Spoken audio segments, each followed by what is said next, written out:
Bom, boa tarde aos colegas da Universidade Federal do Cariri, em especial ao pessoal que compõe a banca, os amigos professores, colegas professores que compõem a banca, o professor Paulo, orientador, o professor César também, e faz parte, né, dessa etapa final de avaliação do trabalho de Ana Caroline, a qual também desejo, né, uma tarde profícua, uma tarde prazerosa, você, Ana Caroline, que é a atriz principal do dia, né? E também, se estiver presente, ou ainda que não esteja, a professora Cleide, que é suplente, a minha amiga Cleide, desejo um abraço também grande para você e para todos os outros colegas que estão aí nessa universidade, a qual mantenho um constante contato e, além de tudo, guardem no coração, né, com muito carinho, né, todas as vivências que já tive, todas as experiências que passamos juntos aí e tudo que vivenciei aí em Juazeiro sempre foi muito prazeroso para mim, né? Hoje mantenho um laço de amizade com todos que ainda estão aí e que estiveram em algum momento, tá? Para começar, como sempre, é importante agradecer, né, a confiança em mim, a confiança que me foi depositada na qualificação. É um papel muito importante esse de avaliar alguém, né? Avaliar uma pesquisa, um trabalho de formação de um futuro pesquisador, né? Então, me foi confiada a tarefa de avaliar na qualificação do projeto da pesquisa de Ana Caroline. Então, já foi muito prazeroso e foi uma experiência muito importante para mim, né? Cada leitura que eu faço é mais uma oportunidade, mais uma chance de repensar, de reavaliar, né, os trabalhos que nós fazemos, os trabalhos que vêm sendo feitos por aí afora. Então, agradeço novamente por me confiarem, né, esse papel de avaliar a etapa final, né, o encerramento do ciclo dessa formação da Ana Carolina como mestre na Universidade Federal do Cariri. Bom, e o trabalho da Ana Caroline, né, que foi a produção e colaboração científica dos docentes das pós-graduações em Biblioteconomia e Ciência da Informação da região Nordeste, no período de 2013 a 2017. É um trabalho, um documento, a dissertação é um texto agradável, um texto bem construído, né, um documento bem revisado. Evidentemente que há alguns elementos pontuais que precisam ser corrigidos, mas digamos que eles são elementos secundários, né? Porque de fato eles são, se fazem pouco presentes no trabalho da Ana Carolina, né? Então eu posso dizer que o trabalho é muito bem corrigido, né? Muito bem construído, morfologicamente muito bem construído, responde muito bem aos preceitos, né, de um trabalho acadêmico, consegue, além do ponto de vista da forma, né, da norma, do ponto de vista semântico, o que está sendo trazido para o leitor do trabalho é um texto coerente, é um texto bem cadeado, bem construído, bem elaborado, né, onde você percebe, desde o início até o fim, que existe uma coerência na redação, naquilo que se propõe enquanto objetivos do trabalho. Então, eu parabenizo, né, o trabalho da Ana Caroline pela qualidade que ele resultou nesse final, nesse documento. Na introdução do trabalho, a problemática é muito bem construída, né, o leitor, já na introdução, sabe exatamente de onde partiu o trabalho e onde buscou chegar, né? Teve o objetivo de analisar a produção e a colaboração científica dos docentes, né, dos programas aqui da região das pós-graduações do Nordeste, né, na área de Economia e Ciência da Informação. E aí toda a problemática é muito bem construída a partir, né, desse objetivo, né? Vai se problematizando até explicar, olha, eu quero fazer essa análise, tá? Então, da introdução, o único ponto que eu chamaria atenção para que fosse revisto é quando se apresentam o que se chamam de hipóteses, que estão apresentadas em formas de condicionais, né? Um exemplo: se existem poucos docentes muito produtivos e muitos autores com poucas publicações, se há relações entre os docentes, então, na hipótese, o que a gente espera é uma suposição, né? Uma possibilidade, não uma condição. E, de qualquer forma, não se espera realmente, não é obrigatório que na dissertação se exponha uma hipótese, né? Não é cobrado isso, né? É exigido na tese, mas dissertação não. Nesse caso, eu poder até manter essas condições que se apresentam, né? O que se espera, se verificar se existe isso, ou verificar se existe aquilo, mas não chamá-las de hipótese, tá? Porque não são hipóteses. Mas na introdução temos um trabalho muito bem construído, certo? O referencial teórico, para mim, responde muito bem aquilo que se espera do referencial teórico, né? Uma base teórico-conceitual que vai embasar, né, as discussões adiante que vão vir nas análises do trabalho, né? E fala do histórico, da biblioteconomia, fala da pós-graduação, mas fala da ciência, sobre a mensuração, a parte que fala da produção e comunicação científica, dos indicadores científicos, das leis, da análise de redes sociais, né? Tudo isso está muito bem construído e eu diria que está de bom tamanho.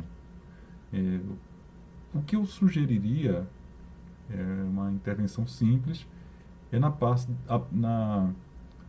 seção, né, de redes sociais, análise de redes sociais, incluir, né, no histórico o Jacó Moreno, porque o Jacó Moreno foi um dos precursores, né, da análise de redes sociais. Então, seria interessante fazer a menção a ele, né? Porque ele iniciou esse tipo de estudo, que não foi iniciado, certamente, nos estudos bibliométricos, cientométricos, né? E sim pesquisas que tratavam das relações de amizade. Então, Jacó Moreno é importantíssimo que seja lembrado. E eu acrescentaria, até como uma forma de valorar, né, a importância de uma pesquisadora, em especial aqui no Brasil, que é a Regina Marteletto, que eu não lembro exatamente onde ela está agora, mas acredito que no Rio de Janeiro, em alguma universidade do Rio de Janeiro, que aqui no Brasil ela é uma referência, né, na área de análise de redes sociais, e ela não foi lembrada na literatura, né, na bibliografia que tratava desse assunto lá no seu referencial teórico. Então, essa é a minha sugestão. Do referencial teórico, eu incluir no histórico o Jacó Moreno, e também trazer a Regina Marteletto, né? Uma forma até de reconhecimento pelo trabalho que ela tem feito na área de análise de redes sociais desde os anos 2000. Ela faz uns 20 anos que ela trabalha com isso no Brasil e ela, de fato, é uma grande referência, tá? Ao longo do texto, Ana Carolina, eu vou enviar para você a dissertação, o arquivo doc, né, com alguns apontamentos que eu não vou ficar mencionando aqui para vocês, tá? Que são apontamentos, nem sempre são correções, às vezes são sugestões e às vezes são correções mesmo, às vezes são dicas referentes a uma melhor forma de apresentar determinada tabela, determinada imagem ou determinado texto, acrescentar talvez uma reflexão sobre uma questão que suscitou, porque geralmente quando a gente lida com esses estudos biométricos, né, e aí nós trazemos muitos resultados, muitos números, muitos gráficos, muitas representações, daí a gente sempre se depara com várias ideias, né, ou várias reflexões sobre o que aqueles números estão trazendo, né, que é a parte justamente analítica, né, não meramente descritiva. E na parte de análise você foi além do descritivo, você trouxe as suas reflexões a respeito daqueles números, e evidentemente que algumas reflexões, porque não caberiam todas as reflexões, obviamente, na sua dissertação, algumas me vieram à mente, né? Então, algumas dessas eu apontei ao longo do texto, mas eu não vou mencionar aqui porque são somente reflexões, ideias, né? Insights que me vieram diante de alguns resultados que você encontrou, tá?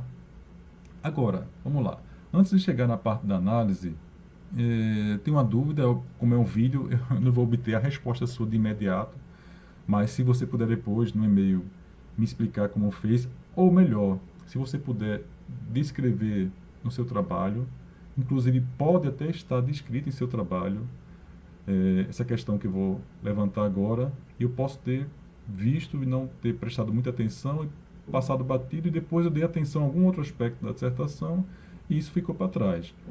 Mas o que eu gostaria de saber é o seguinte, como é que você fez para tratar da produção de docentes que fazem parte de mais de um programa como permanente? Se ele faz parte como permanente e como colaborador no outro, não teria muito problema. Mas quando ele é permanente em dois programas, essa produção ela não pode ser repetida, né, replicada para os dois programas. Ela é válida somente para um, até porque ela é resultado de alguma pesquisa ou de algum projeto seu junto àquele programa, né? Então, não é aceito que uma mesma produção seja dividida, né, seja reproduzida para programas diferentes. Então, nesse caso, como é que você quantificou? Como você somou esses resultados, né? Vamos imaginar que tem um professor da Universidade Federal de Pernambuco e que ele seja também, inclusive nós temos da nossa universidade, nosso programa Ciência da Informação, que atua em outros programas, mas nesse caso não na região Nordeste. Mas aí quando é feito um estudo nacional, então tem que se fazer escolhas sobre a produção, né? Se ele faz parte da região, quer dizer, de uma universidade, né? Ou da Universidade Federal de Pernambuco, do PPGCI, da UFPE. Então, como é que você fez para, na hora de contar esses resultados, apresentar lá, ó, tal docente, né, ele tem 15 produções, mais de 15 não pode ser 15 da UFPE, tem 10 da UFPE e 5 de uma outra, né? Aí você teve esse cuidado, ou se não teve, basta você explicar, você não vai ter que separar, não estou sugerindo que você separe agora não, mas essa explicação precisa estar presente no trabalho. Inclusive, algumas explicações para esse tipo de estudo, né, por experiência até da participação de discussões, eu participo muito do GT7 do Enancib, então, geralmente essas são questões que sempre vêm à tona quando se apresentam resultados de produção científica de programa de pós-graduação, ou então de algum departamento, ou então de algum centro de pesquisa, sempre há perguntas de cunho metodológico, para saber exatamente como a pessoa chegou àqueles resultados. Então, esses cuidados são importantes, né, porque as pessoas vão ter essa dúvida, né? E geralmente as dúvidas não são dúvidas no sentido de ferir o trabalho, mas de que ele fique mais claro para que as pessoas não fiquem, né, sem a resposta a respeito de como aqueles números foram alcançados.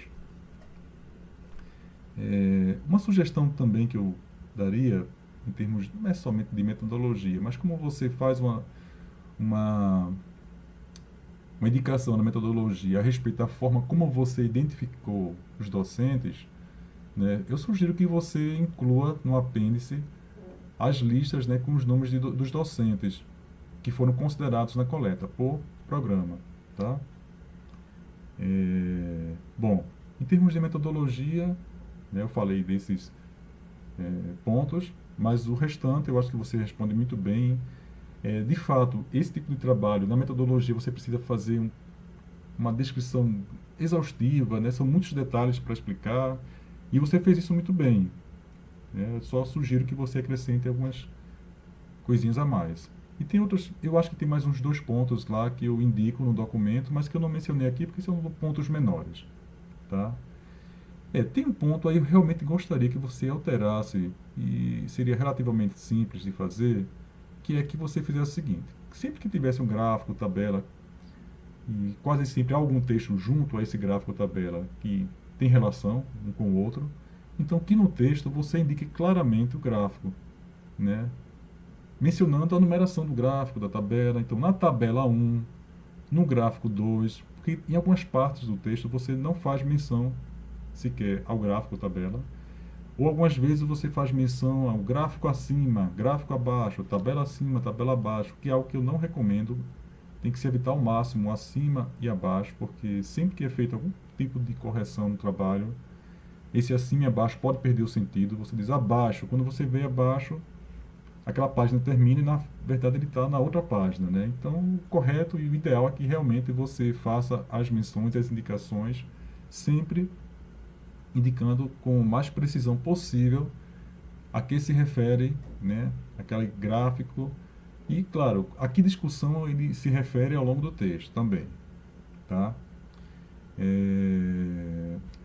Bom, tem algumas sugestões que eu falo com relação aos gráficos que você apresenta, que eu não vou mencionar aqui, mas, por exemplo, né, é mais uma interpretação. Às vezes você percebe claramente que tem alguns comportamentos que são muito comuns, né, nos programas. Então, no gráfico 1, você tem uma dada situação, né, que é algo muito típico, né, para os programas. Por exemplo, quando chega no ano final do quadriênio, né, ou programas que estão iniciando, então é natural que a gente dê aquela acelerada, né? Vamos produzir bastante, gente, que a gente precisa agora dar gás, vamos correr porque está chegando ao final, assim, ou a gente produz agora, que toda a produção a posterior isso só vai entrar no próximo quadriênio, então só vai ser avaliada daqui a 5 anos, 4 anos.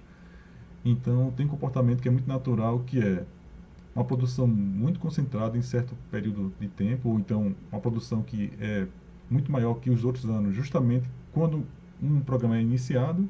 Evidentemente que é um esforço concentrado do grupo de docentes para justamente produzir mais, para que, claro, aquela produção seja considerada no momento que vai ser avaliado ou o programa que vai ser iniciado ou um programa que vai ser, né, avaliado para mantenimento ou para a subida do conceito de junta capes, tá? É, uma, uma questão assim, que é importante, tem na tabela 9, que é a questão dos docentes mais produtivos e colaborativos, né? E essa é uma questão que, normalmente, quando a gente apresenta nos eventos, né? E aí, vira e mexe, tem alguém que vai e olha o resultado e se sente incomodado porque não vê o nome dele, aí vê o nome do outro. Bom, eu acho que os nomes devem ser mantidos porque são números e são os números que você encontraram, tá? Mas é importante você fazer menção a um detalhe, assim, nem sempre a quantidade está relacionada à qualidade, né? Eu vi, por exemplo, de um docente do nosso programa que, do ponto de vista, claro, de quantidade ele está, digamos assim, né, presente naquele resultado. Mas quando você vai aferir a qualidade, quando eu falo qualidade, eu não estou entrando no mérito de se o trabalho é importante ou não. Estou falando quando a gente faz de maneira objetiva a qualificação, né? A avaliação daquele trabalho conforme as regras que são postas para a gente, né? O que é qualificado para nós, por exemplo, em termos de artigos de periódicos, é a partir de uma base, a base Qualis, né? Livros, né? Tem os livros também que são avaliados. Então, quando eu vejo um docente que está bem presente, mas quando eu sei que ele foi descredenciado justamente porque a produção científica dele não respondeu adequadamente aos critérios mínimos, né? Então eu sei que ali há um desequilíbrio entre a relação da quantidade e da qualidade. Por mais que se produza muito, que se colabore bastante, mas o resultado, diante dos critérios que são estabelecidos pela própria área, eles não são satisfatórios. Então, é importante fazer essa menção, né, que os resultados que se encontram, eles apresentam, claro, baseado em números, mas nesse aspecto não foi levado em consideração aquele resultado, ele não valora a questão da qualidade, né, porque seria, obviamente, um estudo muito mais trabalhoso, né, e nesse caso, você tem um propósito, você traz os números e responde bem os números, tá certo? Mas é bom dizer que ali é aspecto quantitativo que está sendo prevalecente. Eu já estou quase terminando, tá? É, mas eu não poderia terminar sem falar da figura 4 da página 101, que é uma rede de coautoria das linhas de pesquisa. Eu achei fantástico aquela imagem. Sugiro que você, bom, evidentemente que o trabalho vocês vão produzir, vão publicar, claro que eu sugiro que ele seja publicado, né, no Enancib, leve lá para o GT7 do Enancib, que vocês publiquem periódicos, né, que sejam ou artigos bem interessantes, que vão trazer aí resultados que dão muita pano para manga para muita discussão. Mas, bom, a figura 4 da página 101 merece ser desdobrada. Merece vocês pararem, olharem aqueles resultados e escreverem um trabalho à parte, porque, de fato, é algo difícil de encontrar. Essa rede construída a partir da coautoria das linhas de pesquisa, né? Não é algo comum. Então, ali merece que vocês realmente escrevam um artigo à parte, né? Discutindo as linhas, separando, naquele caso, naquela rede, vocês pegam aquele sociograma e separam, né? Transformam aquela grande imagem em pequenas outras imagens, né? Verificando aquelas linhas e as relações e os desdobramentos, os tipos de trabalho que foram publicados a partir daquelas relações, daqueles temas, porque realmente eu achei muito interessante, tá? Então, em termos de trabalho, o resultado, o conjunto de todo o seu trabalho me agradou bastante. Os números que você traz é um panorama, um mapa geral da produção. Eu vou apresentar, inclusive, depois que for defendido, obviamente, para minha coordenadora, para dizer, olha, esses são os nossos números, que foram resultados encontrados na dissertação. Ah, mas vamos ver esses números, vamos cascavelhar isso. Não, bom, isso é uma outra coisa, vai observar com mais detalhes o que interessa para a gente, mas o fato é que os números apontam, são indícios de alguma coisa, né? Então, o teu trabalho traz vários indícios que servem de alerta para todo mundo, né? Eu falo dos programas das pós-graduações, então acho que o teu trabalho mereceria ser encaminhado para os coordenadores, para as coordenações de pós-graduações, tá? Se vocês não enviarem para a Sandra, nossa coordenadora, eu vou fazer isso. Depois que vocês terminarem e tiverem o trabalho pronto para depositarem, eu vou querer ele finalizado, porque eu vou levar para a nossa coordenadora para dizer, olha, tem esses números aqui, né, que foram encontrados, olha como está o UFPE, olha a nossa situação, nós temos que melhorar em vários aspectos, né? Então, o teu trabalho contribui muito para isso. Mas, assim, eu fiquei realmente bem interessado nessa figura 4, né? Eu espero que futuramente essa figura 4 e um trabalho desdobrado a partir dela apareça em algum artigo aí, em algum periódico, tá? E para fechar mesmo, eu sugiro que você não é rever as referências, é somente uniformizar os autores, o nome dos autores das referências, né? Porque pelo menos a norma indicava que ou eles fossem abreviados ou eles estivessem com o nome completo. E como lá está abreviado ou completo, então que você opte por uma dessas formas, tá? Ou todos abreviados ou todos com os nomes completos. Hoje na internet é fácil você identificar os nomes completos dos autores, tá bem? Bom, gente, então essas são as minhas considerações e, obviamente, eu preciso encerrar, né, dando meu parecer final sobre o trabalho. Eu acho que deveria ter feito isso já no início, né? Talvez criei tanta expectativa para dizer que eu aprovo o trabalho, com certeza. Tem esses pequenos ajustes e o que eu vou enviar, né, no documento que eu fiz anotações, apontamentos, mas o trabalho tem mérito total, né, para ser aprovado e o trabalho o documento, para mim, é um forte indício de que a Ana Caroline fez um bom trabalho ao longo, no percurso dela do mestrado, da pesquisa, né? Que, tudo bem, o documento é importantíssimo, né? A dissertação. Porém, assim, o mestrado é a formação de um pesquisador. Eu entendo, pelo documento, que ele resulta de uma formação muito bem feita, né? Ana Caroline realmente foi formada como uma mestre, né? Ela tem um título bem merecido e a dissertação eu aprovo e tenho plena certeza que ela não surgiu do nada, né? A qualidade dessa dissertação é fruto de um esforço de alguém que realmente se desdobrou e se interessou e que fez valer, né, a titulação de mestre. Então, meus amigos, agradeço mais uma vez o convite. Desejo que vocês tenham aí uma banca muito boa, muito produtiva. Uma pena realmente primeiro eu não estar aí junto com vocês, né? E também não ter sido possível termos um encontro ainda que fosse de Skype. Mas de qualquer forma, deixo um forte abraço para todos, desejando um excelente carnaval, né? Para quem gosta de pular, que aproveite bastante a folia, mas para quem quer descansar, que descanse, né? Que relaxe, tá bom? Um forte abraço a todos vocês e se precisarem de mais alguma coisa, o que precisar, né? Pode falar comigo que eu estarei à disposição, tá bom? Abraços a todos. Tchau, tchau.